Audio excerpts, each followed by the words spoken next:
Good evening, everybody.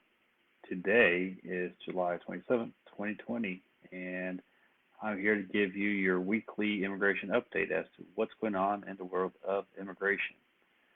So, first up, as we have told you before, there is a federal court ordering the Trump administration to begin to accept new DACA applications, deferred action applications.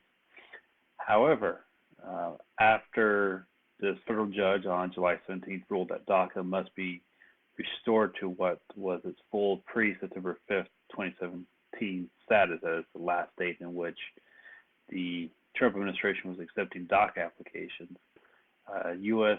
Citizenship and Immigration Services stated that it is currently reviewing that decision. So it is unclear whether immigration will begin accepting new DACA applications soon, or if it plans to appeal the ruling set forth by this federal judge on July 17th.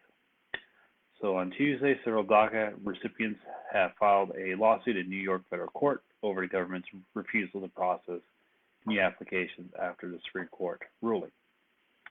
President Trump has ordered the federal government not to count undocumented immigrants in the upcoming census. That is, last Tuesday, President Trump directed the federal government not to count undocumented immigrants in the census when allocating districts in the U.S. House of Representatives. This directive is intended to exclude millions of people and is in conflict with the normal interpretation or the traditional interpretation of the census and the U.S. Constitution. The effect of this move is likely to shift several seats from Democratic states to Republican states. However, since the citizenship question was never included in the actual census, it's unclear how this move will be carried out.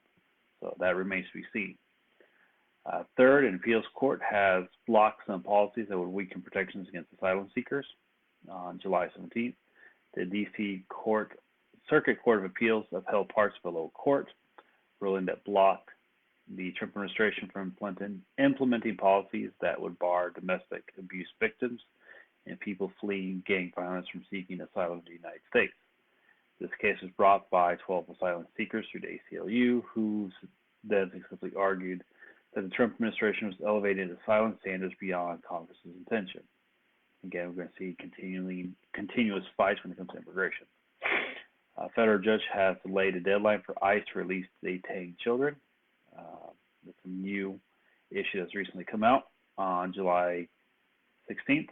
About a couple weeks ago, a federal judge extended the deadline for ICE to comply with an order to release detained children. District Judge Gee extended the deadline by 10 days after government lawyers said they needed more time to consider how they would handle family separation, since ICE's position is that it does not need to release parents with their children. Before the deadline was extended, ICE was requiring parents in detention to choose between keeping their children in detention and releasing them to outside parties. The order applies to 3 detention centers in the U.S., which house detained families, which are primarily located here in Texas, as well as in the state of Pennsylvania. And then another thing that has recently come out is that despite the fact that ICE has stated that they would allow foreign national students to remain here in the United States while they take online classes, that was a decision that was announced earlier last week. A group of state attorneys told a federal judge last Tuesday that ICE has not yet followed through on ending the policy of barring foreign national students from actually attending the university through online classes. Similarly, new international students may still be barred from coming to the United States for an online online semesters.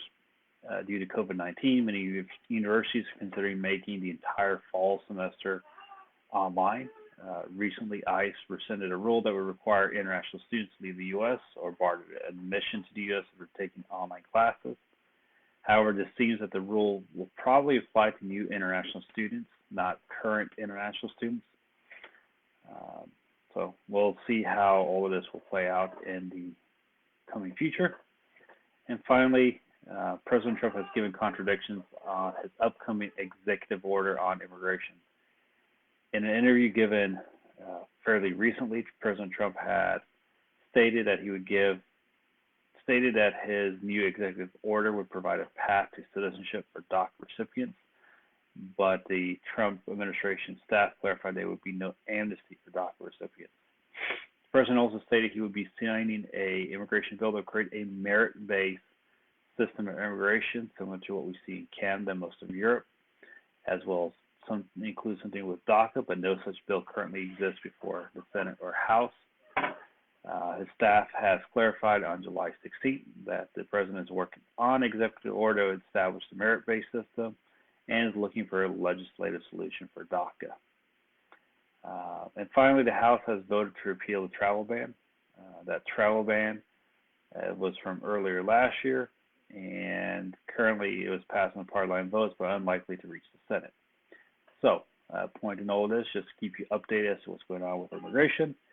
And if you have any questions about how all these different changes may be affecting you, please give us a call at 281-205-8540.